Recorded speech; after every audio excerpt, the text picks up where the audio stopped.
Hey hi guys, இன்னைக்கு வந்து cos எலக்ட்ரானிக்ஸோட 4வது எபிசோடு தான் பார்க்க போறோம். எபிசோடோட ஸ்டார்டிங்ல நம்ம சாங்சிக் இருக்காருல நம்ம ஹீரோ, ஸோ அவரும் அவரோட க்ரஷ் இருக்காங்களா அவங்களும் ரெண்டு பேருமே உட்காந்து ஜாலியாக பேசிட்டு சிரிச்சுக்கிட்டு இருக்கிற மாதிரி காமிக்கிறாங்க. இப்போ இவங்க ரெண்டு பேரும் 2 ஸ்ட்ராப் போட்டு ஜூஸ் குடிச்சிட்டு இருக்காங்க. இப்போ அந்த இடத்துல அந்த க்ரஷோட பாய் ஃப்ரெண்ட் வந்துடுறான். அவனும் ஒரு ஸ்ட்ராப் போட்டு ஜூஸ் குடிக்க ஆரம்பிச்சிடறான். அது மட்டும் இல்லாமல் அந்த பாய் ஃப்ரெண்டும் க்ரஷும் ரொம்பவும் ஜாலியாக பேசிட்டு இருக்காங்க. நம்ம ஹீரோக்கு ஒரு மாதிரி ஆகுது. இப்போ அந்த பாய் ஃப்ரெண்ட் என்ன சொல்றான்னா, ஏன்டா இப்படி பார்க்குற, நீயும் ஆனா அவனுக்கு கிஸ் கொடுக்கணும் அப்படிங்கிற மாதிரி சொல்றான். ஏன்டா இப்படிலாம் பேசிட்டு இருக்கானே அப்படின்னு சொல்லிட்டு நம்ம ஹீரோ அப்படியே பின்னாடி போக போக நம்ம 3 பேர் இப்போ டேட் பண்ணிட்டு இருக்கோம்ல, இதெல்லாம் தப்பு கிடையாது, நீ வாடா அப்படின்னு சொல்லி பக்கத்துல போயிட்டு இருக்கான். நம்ம ஹீரோ ஐயோ என்னை யாராவது காப்பாத்துங்களே, எனக்கு என்னாச்சு அப்படின்னு சொல்லி கத்திக்கிட்டு இருக்காரு. இப்போ அந்த க்ரஷ் வந்து நம்ம சான்சிக்கோட கண்ணத்துல போட்டு அடிக்கிறாங்க. ஹே எந்திரி, என்ன பண்றீங்க அப்படின்னு சொல்லிட்டு. இப்போ கண்ணை முழிச்சு பார்த்தா அது யாரும் இல்லை, நம்ம ஃபாரினர் தான். இது எல்லாமே நம்ம ஹீரோ கனவு கண்டுகிட்டு இருப்பாரு. ஸோ நேற்று சாயந்தரம் தான் நம்ம ஹீரோக்கு பிரேக்கப் ஆயிருக்கும்ல, ஸோ அதனால அங்கே இனிமேல் உன்னை பார்க்கவே மாட்டேன், உன்னை பேசவே மாட்டேன், அந்த டெடி பேர் பக்கத்தில் அந்த குப்பை தொட்டிக்கிட்ட எழுதிலாம் வச்சுட்டு வந்திருப்பாரு. அதெல்லாம் நினைச்சு பார்த்துட்டு சரி ஓகே சாரி நான் கத்துனதுக்கு அப்படின்னு சொல்லி ஃபாரினர்கிட்ட பேசினா அந்த இடத்துல ஃபாரினரும் கிடையாது. எங்க பார்த்தாலும் டெடி பேர் மாதிரியே இருக்கு. நம்ம ஹீரோக்கு ஒரே பயமா இருக்கு. இப்போ அந்த ஃபாரினரும் சொல்றாரு, எங்க பாடுறா நான் நாளைக்கு வந்து ஒரு பார்ட் டைம் ஜாப் போறேன், அங்க வந்து இந்த டெடி பேர் போட்டு நின்னா காசு கொடுப்பாங்க, எப்படி இருந்தது உன்னோட எக்ஸ்பீரியன்ஸ், உள்ள வேர்க்குமா வேர்க்காதா அப்படிலாம் கேட்டுட்டு இருக்கான். நம்ம ஹீரோக்கு எனக்கு இருக்கிற பிரச்சனைக்கு என்னெல்லாம் கேட்டுட்டு இருக்கான் பாடுறா அப்படிங்கிற மாதிரி தான் இருக்கு. அது மட்டும் இல்லாம டே நீ ரொம்ப டிப்ரெஷன்ல இருக்குன்னு நினைக்கிறேன், அதனால இந்த மாதிரி டைம்லலாம் வீட்டில் ஏதாவது வேலை செஞ்சாதான் அந்த டிப்ரெஷன் நம்மளை விட்டு போகும், அதனால வீட்டில் இருக்கிற எல்லா வேலையும் செஞ்சிரு அப்படின்னு சொல்லிட்டு இருக்கான். இவன் வேலை செய்யாம இருக்கிறதுக்கு நமக்கு என்னெல்லாம் சொல்லிட்டு இருக்கான் பாரு அப்படிங்கிற மாதிரி நம்ம ஹீரோவும் பார்த்துட்டு இருக்காரு. இப்போ இங்க நம்ம பேக்கையும் மீயையும் தான் காமிக்கிறாங்க. இவங்க வந்து வீட்டை கிளீன் பண்ணிட்டு இருப்பாங்களே, அப்போ வந்து இவங்க சாப்பிடலாம்னு சொல்லி சாப்பிடும்போது அப்படியே கச்சா பூச்சான்னு சாப்பிட்டு இருப்பாங்களே, ஸோ அதனால வாயிலெல்லாம் ஒட்டி இருக்கும். அதை நம்ம பேக் வந்து கிளீன் பண்ணிட்டு இருப்பாரு. ஸோ இந்த இடத்துல அவங்க அம்மா வந்துடுறாங்க. அவங்க வந்து பார்க்கும்போது 2 பேரும் கிஸ் பண்ணிட்டு இருக்கிற மாதிரி இருக்கு. வந்த உடனே அப்படி கத்துறாங்க, ஏய் பேக் நீ என்ன பண்றீங்க அப்படின்னு சொல்லி கத்தும்போது, அம்மா அம்மா பயப்படாதீங்க, இது என்னோட கோவர்க்கர் தான், என் ஆஃபீஸ்ல வேலை செய்யறாங்க, ஸோ ரூமை கிளீன் பண்றதுக்காக கூப்பிட்டு இருந்தேன் அப்படிங்கிற மாதிரி நம்ம ஹீரோ சொல்லிட்டு இருக்காரு. ஆனா நம்ம பேக்கோட அம்மாக்கு சுத்தமா பிடிக்கல. இவங்க வந்து லவ் பண்றாங்க, அதனாலதான் இப்பெல்லாம் பேசிட்டு இருக்காங்க, அது இப்படி ரூமை கிளீன் பண்றதுக்கு எத்தனையோ ஆட்கள் இருக்காங்க, நீ எதுக்காக இந்த பொண்ணை கூப்பிட்டு அப்படின்னு சொல்லி கத்திட்டு இருக்கும்போது இப்போ நம்ம மீயே வந்து சொல்றாங்க, அம்மா இல்லம்மா நீங்க தப்பா நினைச்சுக்கிட்டீங்க, நான் நிஜமாலுமே கூட வேலை செய்யற பொண்ணு தான் அப்படின்னு சொன்ன உடனே இவங்களுக்கு இன்னும் அதிகமாக கோவம் வந்துடுது. ஏன்னா எப்பயுமே பாய் ஃப்ரெண்டோட அம்மாவை அந்த ஊர்லலாம் அம்மா தான் சொல்லுவாங்களாமா, அதே மாதிரி. ஸோ அதே மாதிரி இந்த பொண்ணு சொன்னதும் திரும்பவும் கோவம் வந்து திரும்பவும் கத்த ஆரம்பிக்கிறாங்க. இப்போ அங்கேருந்து ஒரு வாட்டர் கேன்ல தண்ணி எடுத்து நம்ம மீ மேலே ஊத்த போலான்னு போகும்போது இடையில டக்குன்னு நம்ம பேக் வந்து மூஞ்சில வாங்கிக்கிறாரு. நம்ம மீ அப்படியே ரொமான்டிக் ஆயிடுறாங்க, சே நமக்காக தண்ணிலாம் வாங்கிக்கிறானே அப்படின்னு சொல்லி ரொமான்டிக்காக பார்க்கும்போது இப்போ நம்ம பேக் சொல்றாரு, அம்மா நீங்க இந்த மாதிரி தண்ணி ஊத்தினீங்கன்னா கீழே இருக்கிற மேட்டெல்லாம் நினைஞ்சிரும், நைட்டு ஃபுல்லாக காயாது, நாத்தத்தில் யார் இருக்கிறது, அதனால தான் நான் வந்து வாங்கிக்கிட்டேன், தண்ணி ஊத்தாதீங்க அப்படின்னு சொன்னோன்னே சே இவனை போய் ரொமான்ஸ் நினைச்சமே அப்படின்னு சொல்லி அவங்க அப்செட் ஆகுறாங்க. இப்போ அவங்க அம்மா அவங்க அசிஸ்டன்ட் கிட்ட கத்துறாங்க, எனக்கு அந்த ஜாம் வேணும் அப்படின்னு சொல்லி கத்துறாங்க. என்னன்னா இவங்க ரொம்ப கோவமா இருக்கும்போது ஏதோ ஒன்று சாப்பிடுவாங்க போல. ஸோ அது கேட்கும்போது இல்லம்மா உங்களுக்கெல்லாம் அது கொடுக்க முடியாது அப்படின்னு சொல்லி திரும்பவும் நம்ம ஹீரோ வந்து அவங்க அம்மாவை எதிர்த்து பேசுறாரு. திரும்பவும் நமக்காக சப்போர்ட் பண்றானே அப்படின்னு சொல்லி பார்க்கும்போது, நீங்க அதை சாப்பிடும்போது எல்லாம் கீழே செஞ்சீங்க, அதை யாரை துடைக்கிறது அப்படிங்கிற மாதிரி பேசிட்டு இருக்காரு. இப்போ எல்லாத்தையுமே இந்த பொண்ணு யாரு என்ன எதுக்காக வந்திருக்கா எல்லாத்தையுமே எக்ஸ்பிளைன் பண்ண உடனே இப்போ அவங்க அம்மாவும் சாரிமா நான் உன்னை தப்பா நினைச்சிட்டேன் அப்படிங்கிற மாதிரிலாம் பேசிட்டு இருக்காங்க. சைடில் பார்த்தா நம்ம பேக்கும் அயன் பாக்ஸ்லாம் வச்சு அந்த மேட்டை கிளீன் பண்ணிட்டு இருக்காரு. இப்போ நீ செஞ்ச வேலைக்கெல்லாம் இந்தம்மா காசு அப்படின்னு சொல்லி அவங்க அம்மா வந்து காசு கொடுக்கும்போது நம்ம மீ வந்து வேணாமா அப்படிங்கிறாங்க. அவங்களுக்கு வாங்கலான்னு தான் இருக்கு, ஆனாலும் வேணாம் அப்படிங்கிறாங்க. இதை பார்த்து நம்ம பேக் வந்து டக்குன்னு தடுத்துறாரு, நீங்க கவலைப்படாதீங்க காசு நான் கொடுத்துக்கிறேன் அப்படின்னு சொன்ன உடனே, ஓ நீ காசு கொடுக்குறியா, அப்ப காசுக்காக தான் நீ லவ் பண்ணிருந்தி அப்படின்னு சொல்லி திரும்பவும் கோவப்படுறாங்க நம்ம மீ மேல. இப்ப திரும்பவும் எல்லாத்தையும் எக்ஸ்பிளைன் பண்ண உடனே திரும்பவும் சாந்தம் அடைகிறாங்க. இப்ப நம்ம பேக்கு கிட்ட சொல்லிட்டு இருக்காங்க, எங்க பார்ப்பா பவர் குரூப்ஸோட ஓனர் நீ போய் இந்த மாதிரி கிளீனிங் வேலையெல்லாம் பண்ணிட்டு இருக்கலாமா அப்படின்னு சொல்லி கேட்ட உடனே, ஐயோ அம்மா வாயை மூடுங்க அவளுக்கு எதுவுமே தெரியாது அப்படிங்கிற மாதிரி நம்ம ஹீரோ சொல்றாரு. உடனே நம்ம ஹீரோயினுக்கு என்ன சொன்னீங்க பவர் குரூப்ஸா அப்படின்னு சொல்லும்போது, ஐயோ அதெல்லாம் ஒன்றும் இல்லம்மா நம்ம பவரா இருக்கணும்ல அதனாலதான் சொன்னேன் அப்படின்னு சொல்லி அவங்க அம்மா அப்படியே மாத்திடுறாங்க. இப்போ இந்த பதட்டத்தில் அவங்க அம்மாக்கு வேர்க்க ஆரம்பிச்சிருது. டக்குன்னு கர்ச்சீப் எடுத்து தொடக்கிறாங்க. அதுலயும் பாத்தீங்கன்னா பவர் குரூப்ஸோட அந்த கம்பெனி லோகோ தான் போட்டிருக்கு. அதை நம்ம ஹீரோ பாத்துறாரு. பார்த்தோன்னே அம்மா இந்தாம்மா ஏன் கர்ச்சீப் யூஸ் பண்ணுங்கன்னு சொல்லி அவர் கர்ச்சீப் கொடுக்க அதுலயும் அதே தான் போட்டிருக்கு. இப்போ நம்ம மீக்கும் அங்க என்ன நடக்குதுன்னு தெரியல, எல்லாரும் பவர் குரூப்ஸ் அப்படின்னு சொல்றாங்களே, நிஜமாலுமே அவ்வளோ பெரிய கம்பெனியோட ஓனர் கிட்டே நம்ம பேசிட்டு இருக்கோம் அப்படிங்கிற மாதிரி அவங்களும் நினைச்சிட்டு இருக்காங்க. இப்போ சரி ஓகே நீ வீட்டுக்கு கிளம்பு அப்படின்னு சொல்லிட்டு அங்கிருந்து ஒரு கார்ல ஏற்றி விடுறாங்க. இப்போ அவங்க அம்மா சொல்றாங்க, நல்ல வேலை நீ தான் பவர் குரூப்ஸோட ஒரே பையன் அப்படின்னு தெரியாம போச்சு அப்படின்னு சொன்ன உடனே நம்ம கார்ல போயிட்டு இருந்த மீ வந்து தலையை திருப்பி, என்னது நீ தான் ஒரே பையனா அப்படின்னு கத்துறாங்க. ஐயோ என்ன இவ காது இவ்வளவு ஷார்ப்பா இருக்கா அப்படின்னு நம்ம ஹீரோ நினைச்சிட்டு இருக்கும்போது இப்போ டக்குன்னு அந்த டிரைவர் வந்து, ஐயோ நான் எதுவுமே சொல்லல, பவர் குரூப்ஸோட ஒரே பையன் நீங்க தான் அப்படின்னு சொல்லி நான் எதுவுமே சொல்லல அப்படின்னு சொல்றான். அட வந்தது வாச்சது எல்லாமே ஒரே மாதிரி இருக்கு அப்படின்னு சொல்லிட்டு திரும்பவும் நம்ம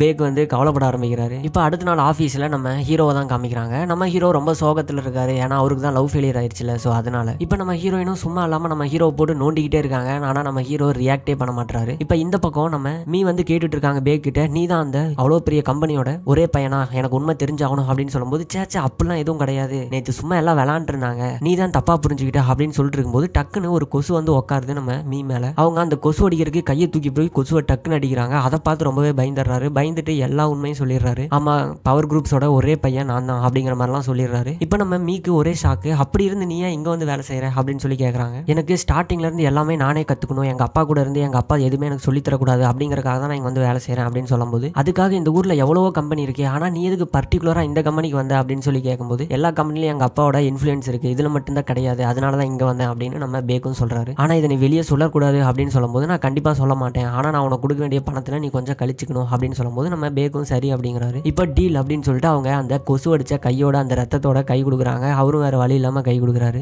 இப்ப சாப்பிடலாம்னு சொல்லி கேன்டீனுக்கு வந்தா அந்த இடத்துல நம்ம ஹீரோட கிரஷ் இருக்காங்க. சோ அவங்க கண்ணில் பற்றவே கூடாது அப்படின்னு சொல்லி நம்ம ஹீரோயின் பின்னாடி போய் நம்ம ஹீரோ ஒளிஞ்சிக்கிறாரு. அவ இருக்கா, தயவு செஞ்சு அவன் முன்னாடி மட்டும் கூட்டு போய் நிறுத்திடாத அப்படின்னு சொல்லும்போது கரெக்டா ஆப்போசிட்ல வந்து நின்னுறாங்க. இப்ப அந்த கிரஷும் கேக்குறாங்க, எதுக்காக சான்சிக்கு என்ன அவாய்ட் பண்ற அப்படின்னு சொல்லி கேட்கும்போது, அப்படிலாம் இல்லையே, இந்த நாரா வந்து போக போக குண்டாயிட்டே இருக்கா, சோ அதான் அவ பின்னாடி போய் ஒளிஞ்சிக்க முடியுமா அப்படின்னு ட்ரை பண்ணி பார்த்தேன் அப்படின்னு சொல்லிட்டு நம்ம ஹீரோயினை மொக்க பண்ணி விடுறாங்க. நம்ம ஹீரோயின் என்னடா இது, இவன் லவ் பண்ற பொண்ணு முன்னாடி நம்மள அசிங்கப்படுத்துறானு அப்படின்னு சொல்லிட்டு, சரி நீ எதுக்கு வந்த, சான்சி கிட்ட பேசதானே வந்த, பேசு அப்படின்னு சொல்லி நம்ம ஹீரோ கோத்துட்டு போயிடுறாங்க. இப்ப எதுக்காக என்ன அவாய்ட் பண்ற அப்படின்னு சொல்லி கேட்கும்போது நம்ம ஹீரோவும் அப்படிலாம் எதுவும் கிடையாது, நான் அவாய்ட்லாம் பண்ணல, நான் கொஞ்சம் பிஸியா இருந்தேன் அதான் அப்படிங்கிற மாதிரி சொல்லி சமாளிச்சிட்டு இருக்காரு. சரி என் கூட வந்து உட்காந்து சாப்பிடு அப்படின்னு சொல்லும்போது, இல்ல என் டீம்மேட்ஸ் எல்லாம் வெயிட் பண்றாங்க, அவங்களோட போய் உட்காந்து சாப்பிட்றேன் அப்படின்னு சொல்லிட்டு பார்த்தா அந்த இடத்துல இடமே இல்ல. எப்படி உட்காந்து சாப்பிடு அப்படின்னு கேட்கும்போது, நான் டேபிள் மேல கூட உட்காந்து சாப்பிட்டுக்கிறேன் அப்படின்னு சொல்லிட்டு இருக்காரு. இல்ல நீ என் கூட தான் சாப்பிடணும் அப்படின்னு சொல்லி வலுக்க டைமா கூட்டு போயிடுறாங்க. இங்க நம்ம பேக்கும் ஐஸ்கிரீம் கொடுத்து சாப்பிட சொல்றாங்க. ஐஸ்கிரீம் சாப்பிட்டுட்டு இருக்காரு. ஆனா அந்த அட்டையில ஒட்டி இருக்கிறத அப்படியே கீழே போட்டு டப்பால் இருக்கிற சாப்பிடும்போது, சே என்ன பண்ண, இவ்வளவு பெரிய தப்பு பண்ணிட்டியே, இது இந்த கொரியாக்கே அவமானம் அப்படின்னு சொல்லும்போது இவருக்கு ஒண்ணுமே புரியல, நான் என்ன பண்ண, ஏதோ தேச துரோக குற்றவாளி மாதிரி பேசுறாளே அப்படின்னு சொல்லி பார்க்கும்போது, ஐஸ்கிரீமோட அட்டையை நீ நக்கவே இல்லை, அதை நீ நக்கணும், அப்பனாதான் நீ எங்குள்ள ஒருத்த மாதிரி இருப்ப அப்படிங்கிற மாதிரி சொல்லும்போது சரின்னு சொல்லிட்டு அந்த அட்டையை பிடிச்சி நக்கு நக்கு நக்கிட்டு இருக்காரு. ஸோ இதை வந்து தூரத்தில் உட்காந்து நம்ம ஜெனரல் மேனேஜர் பார்த்துறாரு. பார்த்துட்டு சே அம்மா அப்பா இல்லாத பையன் இவன் ரொம்ப வறுமையில் இருக்கானே அப்படின்னு சொல்லிட்டு அவரோட ஒரு ஐஸ்கிரீம் இந்தப்பா இதையும் சேர்த்து சாப்பிடுப்பா அப்படின்னு சொல்லிட்டு கண் கலங்கிட்டு அங்கிருந்து போயிடுறாரு. இப்போ இந்த கிரஷ் கிட்ட பேசிட்டு இருக்கும்போது இந்த கிரஷ் வந்து அவ கையில நம்ம ஹீரோ அன்னைக்கு கொடுத்த மோதிரத்தை போட்டிருக்கா. இது யார் கொடுத்தா அப்படின்னு கேட்கும்போது, என்னோட பாய் ஃப்ரெண்ட் கொடுத்தான் அப்படிங்கிற மாதிரி அந்த கிரஷ் சொல்லிடுறா. ஆனா அது நம்ம ஹீரோ தான் வாங்கி கொடுத்தாருங்கிறது அவளுக்கு தெரியவே இல்லை. ஸோ இதை பார்த்து நம்ம ஹீரோ ரொம்பவே கஷ்டப்பட்டு இருக்காரு. இப்போ வந்து அந்த கிரஷ் என்ன சொல்றான்னா, எனக்கு வந்து ஒரு டிசீஸ் இருக்கு அப்படின்னு சொல்றான். நம்ம ஹீரோக்கு ஒண்ணுமே புரியல, என்ன டிசீஸ் அப்படின்னு சொல்லி கேட்கும்போது, பாலினார்மி அப்படின்னு சொல்லிட்டு எனக்கு ஒரு டிசீஸ் இருக்கு அப்படின்னு சொல்லிட்டு அங்கிருந்து எந்திரிச்சு போயிடுறான். நம்ம ஹீரோ கூகுள்லாம் போட்டு பாக்குறாரு, என்ன அந்த டிசீஸ் இருந்தா என்ன ஆகும் அப்படின்னு சொல்லி பார்க்கும்போது, ஒருத்தரோட ரிலேஷன்ஷிப்ல இருக்கும்போது இன்னொருத்தரோடய அவங்க இருப்பாங்க, ஒருத்தரோட நிரந்தரமா இருக்கவே மாட்டாங்க, ஒரு 50-60 பாய் ஃப்ரெண்ட் வச்சுக்குவாங்க அப்படிங்கிற மாதிரி போட்டிருக்கு. இதை பார்த்த உடனே நோ இப்படி இருக்கவே கூடாது, அவ அப்படிப்பட்ட ஆள் இல்ல அப்படின்னு சொல்லி கத்துறாரு. என்னன்னு பார்த்தா ஒரு மீட்டிங் ஹால்ல உட்காந்துருக்காரு. அந்த இடத்துல வேற ஒரு ப்ராடக்ட்டை லான்ச் பண்றதுக்காக பேசிட்டு இருக்காங்க. இப்போ நம்ம ஹீரோ இப்படி கத்துனதும் அங்க இருக்கிற எல்லாருமே நம்ம ஹீரோ போட்டு அசிங்கமா திட்டிட்டு இருக்காங்க. இப்போ ஆல்ரெடி இந்த ப்ராடக்ட் வந்து பவர் குரூப்போட கம்பெனி வந்து லான்ச் பண்றதா பேசிட்டு இருக்காங்க, அவங்களுக்கு முன்னாடி நம்ம லான்ச் பண்ணணும் அப்படிங்கிற மாதிரி இவங்க சொல்ல, நம்ம மீ வந்து அப்படியா அப்படின்னு சொல்லி கண்ணிலேயே பேக்கி கிட்ட கேட்கறாரு. நம்ம பேக்குக்கு என்ன பேசுறதுன்னே தெரியல, இவங்க என்ன கண்ணிலேயே ரொமான்ஸ் பண்ணிருக்காங்க அப்படின்னு சொல்லி அங்க இருக்கிற மத்த எல்லாரும் பார்த்துட்டு இருக்காங்க. இப்போ அந்த ஆஃபீஸ்ல இன்னொரு மீட்டிங் வைக்கிறாங்க. அந்த மீட்டிங்ல பாத்தீங்கன்னா நம்ம அசிஸ்டன்ட் மேனேஜர் இருக்கார்ல, ஸோ அவர் வந்து ஒரு ப்ராடக்ட்டை இன்ட்ரடியூஸ் பண்றாரு. இந்த ப்ராடக்ட் என்ன பண்ணும் அப்படின்னு பாத்தீங்கன்னா, நம்ம ஹேரை வந்து க்ரோத் பண்றதுக்கு நல்லா ஹெல்ப்ஃபுல்லா இருக்கும் அப்படின்னு சொல்லிட்டு அதை மண்டையில கவுத்திட்டு வந்து நிற்கும் போது எடுத்து பார்த்தா அது ஹேரை க்ரோத்லாம் பண்ணல,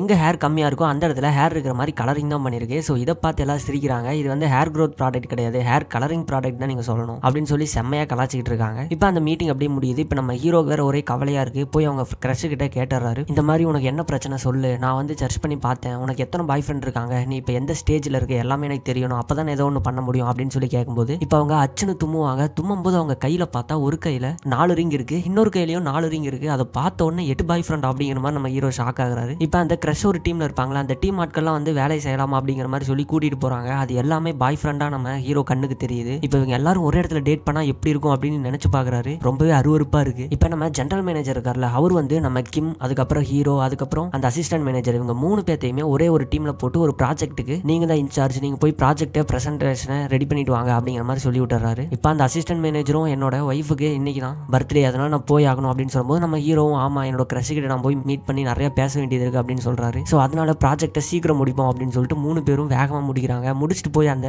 ஜெனரல் மேனேஜர் கிட்ட ஒருத்தரா போய் காட்டினா அவர் கழுவி ஊத்திட்டு இருக்காரு. ஏன்டா இதெல்லாம் ஒரு ப்ராஜெக்டா அப்படின்னு சொல்லி தூக்கி மூஞ்சில எறிகிறாரு. இவங்களும் 4-5 தாட்டி போய் காமிச்சிட்டு இருக்காங்க. இப்போ ஒருத்தரும் அப்படியே செத்துக்கிட்டு இருக்கானுங்க. எல்லாம் வீட்டுக்கு கால் பண்ணி ஏன் லேட்டுன்னு கேட்டுட்டு இருக்காங்க. இவங்களும் பதில் சொல்லிட்டு இருக்காங்க. அந்த பக்கம் அந்த ஜெனரல் மேனேஜர் ஜாலியா சீட்டு கட்டு விளையாண்டுருக்காரு. ஸோ இதை பார்த்துட்டு நம்ம கிங்னு ஒருத்தங்களை காமிப்பாங்க. ஸோ இவங்க யாருன்னா நம்ம ஹீரோயின் கூட 2 ஃப்ரெண்ட்ஸ் இருப்பாங்க, ஒன்னு வந்து மீ, இன்னொன்னு வந்து கிங். ஸோ இவங்க என்ன சொல்றாங்கன்னா, உங்களுக்கு என்ன பிரச்சனை அப்படின்னு சொல்லி கேட்கும்போது, இந்த மாதிரி ப்ராஜெக்ட் நாங்க கொண்டு போய் காமிச்சா அவங்க எடுத்துக்கவே மாட்டாரு, அவரு கோவப்படுறாரு அப்படின்னு சொல்லும்போது, சரி நான் ரெடி பண்ணி கொடுக்குறேன் அப்படின்னு சொல்லி ரெடி பண்ணி கொடுக்குறாங்க. அதை கொண்டு போய் இந்த ஜெனரல் மேனேஜர் கிட்ட காமிச்சா அவரு பார்த்துட்டு ரொம்ப குஷியாயிடுறாரு, சூப்பரா இருக்கு அப்படின்னு சொல்லிடுறாரு. இது எப்படி பண்ண அப்படின்னு சொல்லி கேட்கும்போது, ஆக்சுவலா நான் எதுவுமே பண்ணல, சும்மா ஃபாண்ட் மட்டும் தான் மாத்தினேன், இது கூட தெரியாம நீங்க என்னடா என்னடா பண்றீங்க அப்படின்னு சொல்லி அந்த பொண்ணு கேட்க, சரி ஓகே நம்மளும் அடுத்த டைம் ஃபாண்ட் மாத்தலாம் அப்படிங்கிற மாதிரி நம்ம ஹீரோ பாத்துக்கிறாரு. இந்த பக்கம் பாத்தீங்கன்னா நம்ம தான் பவர் குரூப்ஸோட ஒரே பையன், இவ வெளியே சொல்லிட்டு என்ன பண்றதுன்னு சொல்லிட்டு நம்ம பேக் வந்து நம்ம மீய ஃபாலோ பண்ணிட்டே இருக்காரு. அவ சாப்பிட்டுக்கிட்டு இருக்கா, அதை கூட உத்து பாத்துக்கிட்டு இருக்காரு. ஏதாவது சீக்ரெட் வெளியே போயிடுச்சு என்ன பண்றது அப்படின்னு சொல்லிட்டு, ஏன்டா இந்த மாதிரி டார்ச்சர் பண்ற அப்படின்னு சொல்லும்போது, நான் ஆல்வேஸ் உன்னை பார்த்துட்டே தான் இருப்பேன் அப்படிங்கிற மாதிரி சைகெல்லாம் காமிக்கிறாரு. முடியலடா சாமி அப்படிங்கிற மாதிரி அவளும் சொல்லிருக்கா. இப்ப அந்த அன்னைக்கு நைட்டு நம்ம ஹீரோ உட்காந்து சாப்பிட்டு இருப்பாரு. ஸோ அந்த இடத்துல நம்ம ஃபாரினர் இருக்கார்ல, ஸோ அவரும் நம்ம ஹீரோயினும் இருப்பாங்க. இப்போ அவங்க ரெண்டு பேர் ஜாலியா பேசிட்டு இருக்காங்க. என்னன்னு பார்த்தா நாங்களாம் அப்படிதான் ஈஸியா ஃப்ரெண்ட் ஆயிட்டோம் அப்படிங்கிற மாதிரி நம்ம ஹீரோட சொல்றாங்க. இந்த ஃபாரினர் பேர் வந்து அஜீஸ், இனிமேல் நம்ம அஜீஸ்னு சொல்லிக்கலாம். இப்போ இவங்க அப்படியே உட்காந்து ஜாலியா சாப்பிட்டு இருக்கும்போது ஒரே ஒரு பிளேட் மட்டும் எக்ஸ்ட்ரா இருக்கு. யாருக்கு அப்படின்னு கேட்கும்போது இன்னொருத்தங்க வராங்களா அப்படின்னு நம்ம ஹீரோயின் கேட்பாங்க.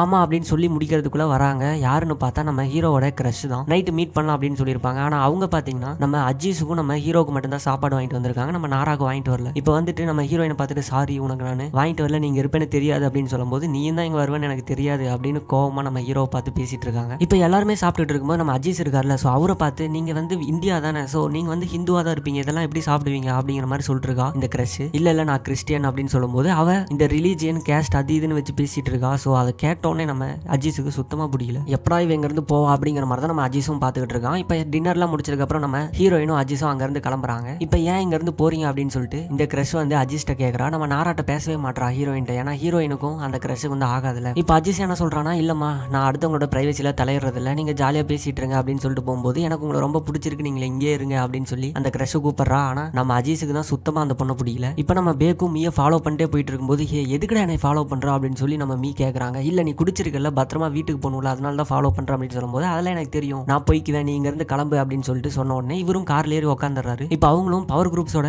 ஓனர் யார் தெரியுமா அங்க இருக்கிற எல்லாத்திட்டையும் பேசிட்டு இருக்காங்க. ஸோ இது காருக்குள்ள உட்காந்து பார்த்து நம்ம பேக் வந்து செம்மையா டென்ஷன் ஆகுறாரு. இப்போ கூப்பிட்டு நீ என்னை பத்தி தானே பேசணும் அப்படின்னு சொல்லும்போது, இல்லையே நான் உன்னை பத்தி பேசலையே அப்படின்னு நம்ம மீயும் சொல்லிட்டு இருக்காங்க. இங்க இந்த கிரஷும் நம்ம ஹீரோட்ட கேட்டு இருக்காங்க, என்ன உனக்கு பிடிக்கலையா அப்படின்னு சொல்லி கேட்கும்போது, இல்ல அப்படிலாம் கிடையாது, நான் வந்து ஒரு பொண்ணு கூட ரிலேஷன்ஷிப்ல இருக்கணும்னு ஆசைப்படுறேன், ஆனா உனக்கு ஒரு பிரச்சனை இருக்கு, நீ நிறைய பசங்களோட ரிலேஷன்ஷிப் இருக்கணும் அப்படின்னு ஆசைப்படுற, ஆனா அது நார்மலான லைஃபுக்கு செட் ஆகாது, எனக்கு தெரியுது அது உன்னோட ஹார்மோன் பிரச்சனை தான் அப்படின்னு சொல்லிட்டு, ஆனா இருந்தாலும் அது எனக்கு செட் ஆகாது, என்ன பண்றது அப்படின்னு சொல்லி பேசிட்டு இருக்கும்போது, இப்போ அந்த இடத்துக்கு ஒரு கார் வருது. கார் ஃபுல்லா இவங்களோட பாய் ஃப்ரெண்டா தான் இருக்காங்க. ஸோ இப்பதான் நம்ம ஹீரோ பாக்குறாரு, இத்தனை பேர் கூட நீ இருக்க போறியா அப்படின்னு சொல்லி பார்த்துட்டு இருக்கும்போது, இப்போ அந்த கிரஷோட மெயின் பாய் ஃப்ரெண்ட் ஒருத்தர் இருக்கான்ல அவன் வரான். ஆனா அவன் கையிலயும் நம்ம ஹீரோயின் கையிலயும் நம்ம ஹீரோ வாங்கி கொடுத்த கப்பிள் ரிங் தான் இருக்கு. ஸோ இதை பார்த்தோன்னே நம்ம ஹீரோக்கு செம்ம டென்ஷன் ஆயிருது. இப்போ இந்த கிரஷும் கேட்கறாங்க, அந்த ரிங் எப்படி இருக்கு, நீ எப்படி கரெக்டா இவ்வளோ கரெக்டா எனக்கு ரிங் வாங்கி கொடுத்த அப்படின்னு சொல்லி கேட்கும்போது, நான் எங்க வாங்கி கொடுத்தேன், நீ தான் வாங்கி கொடுத்தேன்னு நினைச்சேன் அப்படின்னு சொல்லிட்டு அந்த பாய் ஃப்ரெண்டும் சொல்றான். ஸோ இப்பதான் இவங்க ரெண்டு பேருமே வாங்கி தரல அப்படின்னு தெரிய வருது. இப்போ டக்குன்னு நம்ம ஹீரோ கிட்ட நீ வாங்கி கொடுத்தியா அப்படின்னு சொல்லி கேட்கும்போது நம்ம ஹீரோக்கு என்ன பேசுறதுன்னே தெரியல. இப்போ அந்த இடத்துக்கு கரெக்டா நம்ம அஜீஸ் வந்துடுறான். அஜீஸ் வந்து அதெல்லாம் கிடையாதுமா, உனக்கெல்லாம் எதுவும் வாங்கி தரல அப்படின்னு சொல்லிட்டு அவனுக்கு ஆல்ரெடி ஆள் இருக்கு அப்படிங்கிற மாதிரி சொல்லிடுறான். என்னது ஆல்ரெடி நீ ரிலேஷன்ஷிப்ல இருக்கியா, யாரு கூட அப்படின்னு சொல்லி கேட்கும்போது, நான் தான் அப்படின்னு சொல்லிட்டு கையை தூக்குறான். கையை தூக்குனது என்னது நீயா அப்படின்னு சொல்லி பார்க்கும்போது,